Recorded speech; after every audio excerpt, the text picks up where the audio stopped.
दोस्तों TV one में महेंद्र तिवारी नमस्कार। मैं आज नगर पंचायत मनगवा में नगर पंचायत में हुए भ्रष्टाचार अवैधानिक तरीके से इस मामले को लेकर पूर्व पार्षद पति यहाँ ब्रिजेश कुमार वर्मा बैठे हुए हैं।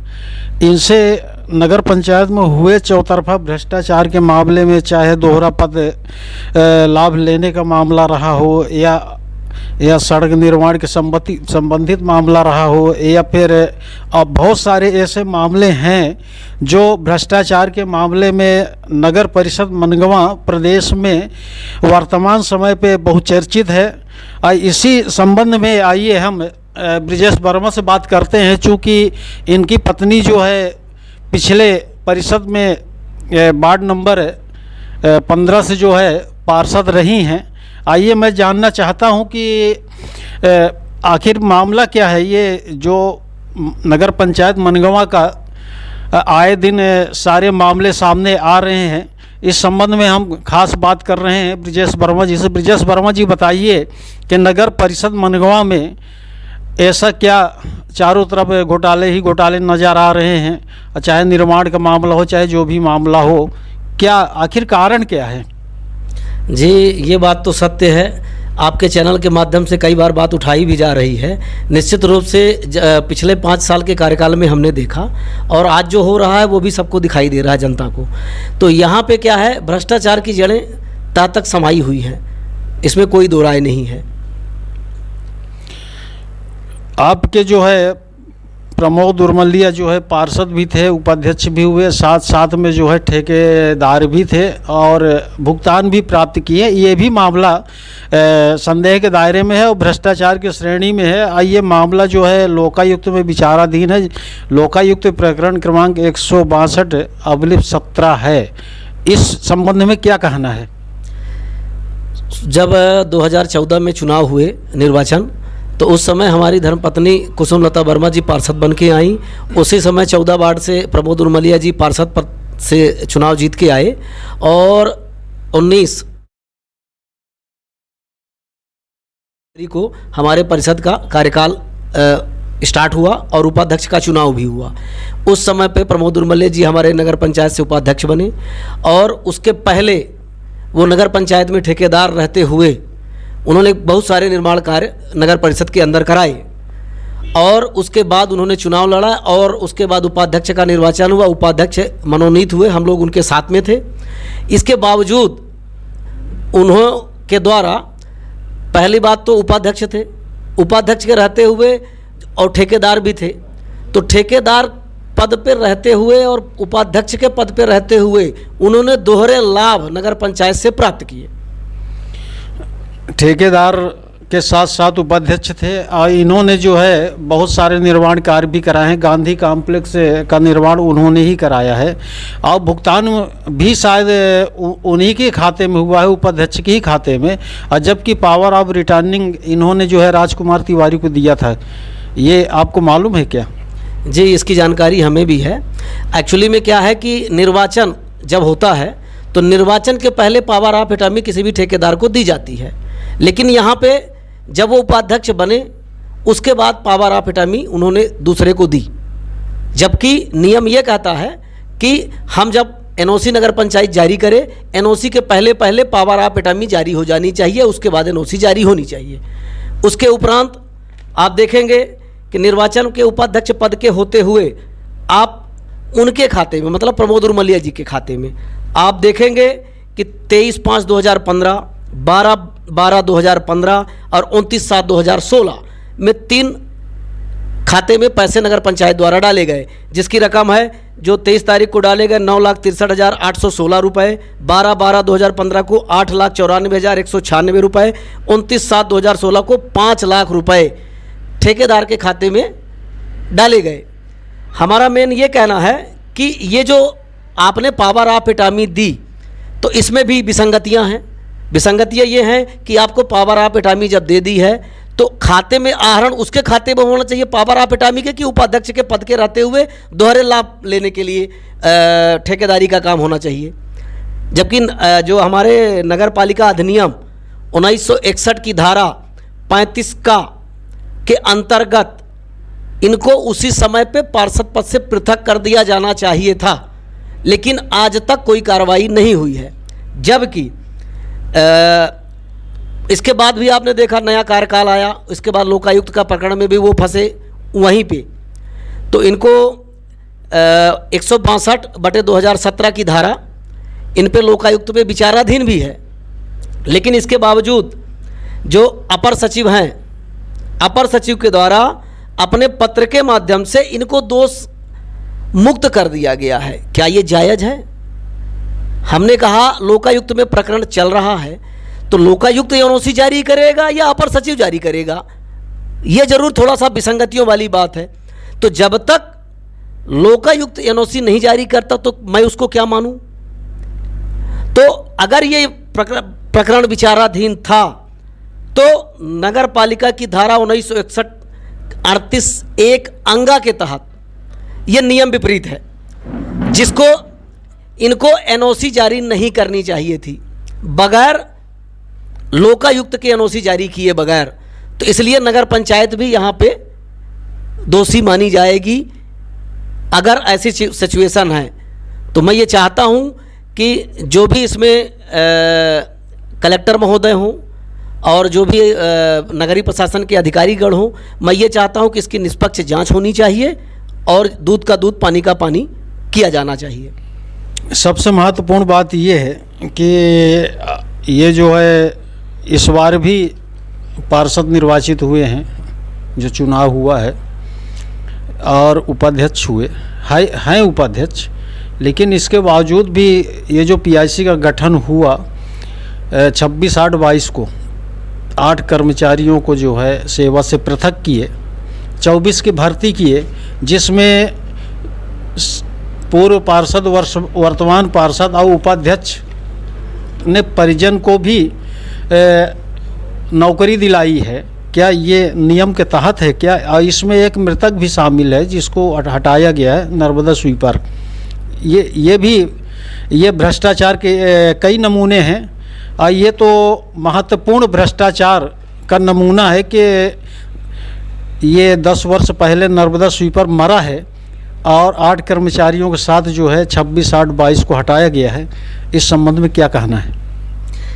इसकी भी जानकारी मैं आपको बता देना चाहता हूँ। ये जो प्रकरण है, अर्जुन प्रसाद पांडे जी, देवेंद्र विश्वकर्मा जी, विक्रांत सिंह जी, मनीष पांडे जी, महेंद्र श्रीवास्तव जी, अशोक मैत्रेय जी, विनोद मैत्रेय जी, सफाई कर्मी जो हैं, और एक नर्मदा मैत्रेय जी, इन लोगों को परिषद ने अपने जो पीआईसी से इनको हटाया गया, जिसमें से एक व्यक्ति जो नर्मदा मैत्रेय है वो मृतक था बेचारा, और उसको मरे हुए कई महीने हो गए थे, कई वर्ष हो गए थे। और उसके बावजूद भी एजेंडे में आप देखेंगे उनके जो पीआईसी का जो एजेंडा होता है, उस एजेंडा में आपको नाम मिल जाएगा उनका, लेकिन उसके बावजूद भी आप ये देख लीजिए उसमें एजेंडा जारी हुआ था, शायद तारीख में भी कुछ 25 तारीख को इनको परिषद की मीटिंग थी पीआईसी की, उसमें भी ये संशोधन करके उसको 26 किया गया है। तो ये भी जांच के दायरे में है कि क्या पीआईसी के रजिस्टर से छेड़छाड़ हो सकती है, क्या तारीखों में आगे पीछे किया जा सकता है क्या? तो निश्चित रूप से ये जांच का विषय है। आज जिसने भी ये काम किया है, चाहे वो नगर पंचायत का सीएमओ हो या नगर पंचायत का कर्मचारी हो, उस पर पूरी तरह से जांच बैठनी चाहिए, क्योंकि तारीख का फेरबदल आप नहीं कर सकते हो, ये नियम विरुद्ध है। अब अगर आप कर रहे हो तो कहीं ना कहीं से ये जांच के दायरे में है। मैं शासन से यही चाहता हूं, कलेक्टर महोदय से अनुरोध करता हूं कि इसकी जांच होनी चाहिए। बहुत सारे भ्रष्टाचार उजागर होंगे। ये 24 कर्मचारियों की जो नियुक्ति हुई है, इसमें पूर्व पार्षद, वर्तमान पार्षद और उपाध्यक्ष के भी परिजन हैं, इसमें क्या कहना है? कल आपका वीडियो मैंने देखा था, आपने कुछ पार्षदों से, जो हमारे वरिष्ठ पार्षद हैं, काफ़ी अनुभवी पार्षद हैं, मैं एक जवाब आपसे पूछना चाहता हूं कि आप ये बताइए, परिषद का जो पीआईसी का गठन है, उस पीआईसी में मेंबर कौन कौन है, आप बताइए हमको। क्या वो पार्षद पीआईसी के मेंबर नहीं है जिन्होंने कल आपका चैनल के माध्यम से ये बताया कि सब सीएमओ को जानकारी चाहिए?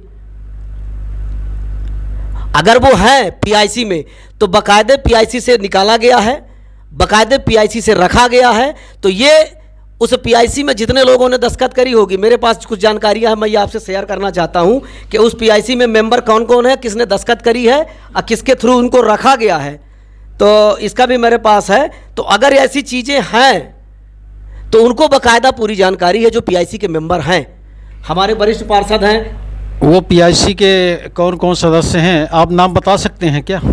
मैं देखना चाहता हूं कि कौन कौन से सदस्य हैं, मैं उनका भी नाम लेना चाहूँगा। इस पीआईसी में कौन कौन से सदस्य हैं, और जो सदस्य हैं पीआईसी में मेंबर, निश्चित रूप से उनके कहने पे, उनके राय मशवरा करने पे, उनसे बातचीत करने के बाद ही ये निकाला गया और उनको नए कर्मचारियों को रखा गया। बगैर उनकी सहमति के बगैर पीआईसी में प्रस्ताव होने के बाद ही रखा जाएगा, ऐसा मुझे जो जानकारी है पूरी लिखित में जानकारी हमारे पास है। हाँ कह देगा तो फिर चालू करें। जैसे आपने पीआईसी की बात करी तो हमारे पास जो जानकारी है, श्रीमती बुटला बंसल जी अध्यक्ष हैं और कपूर चंद सोनी जी सदस्य हैं, मोहम्मद मुबीन सदस्य हैं, श्री सुशील गुप्ता जी सदस्य हैं, श्रीमती निशा अशोक बंसल सदस्य हैं, श्री राजेंद्र जोगी जी इसमें सदस्य हैं। तो इन सभी की सहमति के आधार पर ही कर्मचारी को रखा गया और निकाला भी गया। ये बताइए कि जो 10 वर्ष पहले मरा है नर्मदा स्वीपर, उसको 26/8/22 को पीआईसी में प्रस्ताव पारित करके पीआईसी जो है 8 कर्मचारियों को हटा रही। तो सवाल ये उठता है कि इसका सैलरी और कहाँ जा रहा था, किस खाते में जा रहा था? देखिए भाई साहब, टके शेर भाजी टके शेर खाजा, जहाँ ऑलरेडी भ्रष्टाचार की नींव तहों तक मतलब ज़मीनी स्तर में फंसी हुई है, धसी हुई है, अब उनको तो पैसे से मतलब है, कहीं से राशि आ जाए हम उसको आहरण कर लें। तो जब भ्रष्टाचार लिप्त है तो ये गलतियां स्वाभाविक है। वो गलतियां एक मृतक व्यक्ति को, ये तो नॉर्मल सी बात है कि जो आदमी मृतक हो गया उसको सीधे से कागज़ से हटा देना चाहिए, इसमें तो बहुत सोची समझी बात कोई है ही नहीं है। लेकिन अगर ऐसी घटनाएं हो रही हैं कि एक मृतक व्यक्ति को कई वर्ष हो जाए और उसको आज परिषद से निकाला जा रहा है, तो ये मजाक का प्रश्न तो सवाल ही पैदा होता है कि पूरी नगर परिषद ही एक मजाक का वो बन गई है, आज अखाड़ा बन गई है।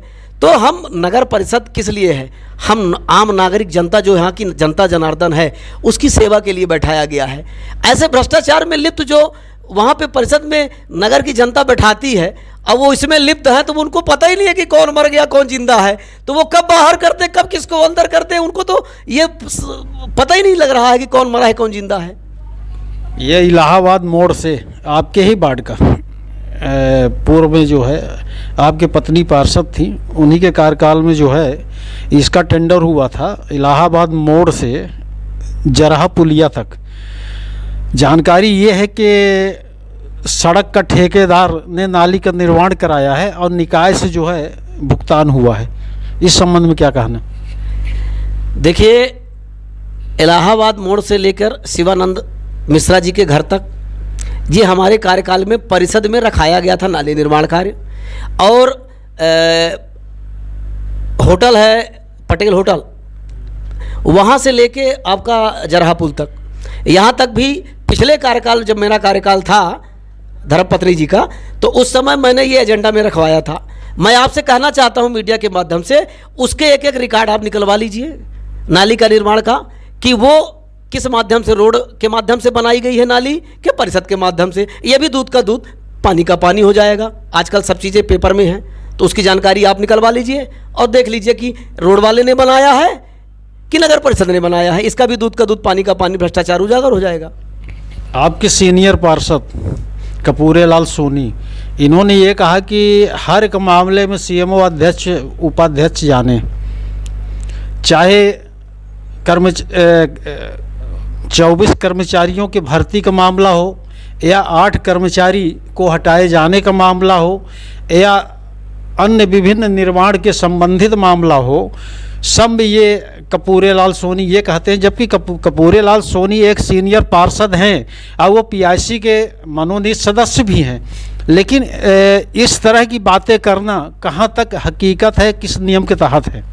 देखिए, आपको सारी चीज़ें पता है, सारी चीज़ों में आपको पता है कि जब भी चाहे वो पीआईसी की परिषद में बैठक में कोई भी निर्णय लिया जाए या परिषद की बैठक में कोई निर्णय लिया जाए, उसके बाद सर्वोसर्वा सीएमओ होता है। तो हमारा कहने का मतलब ये है कि जब पीआईसी या परिषद किसी प्रस्ताव को अगर पास करेगी तभी ना जाके सीएमओ उस पर काम करेगा, कि सीएमओ अपने आप कोई भी काम कर जाएगा।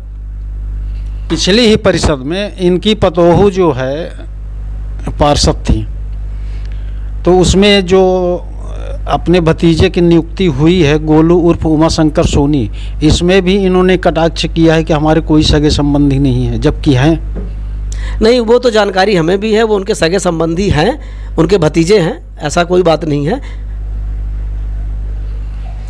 ये सारे मामलों की शिकायत हुई है और कमिश्नर ने जांच टीम गठित कर दी है और जांच की प्रक्रिया शीघ्र शुरू होने वाली है।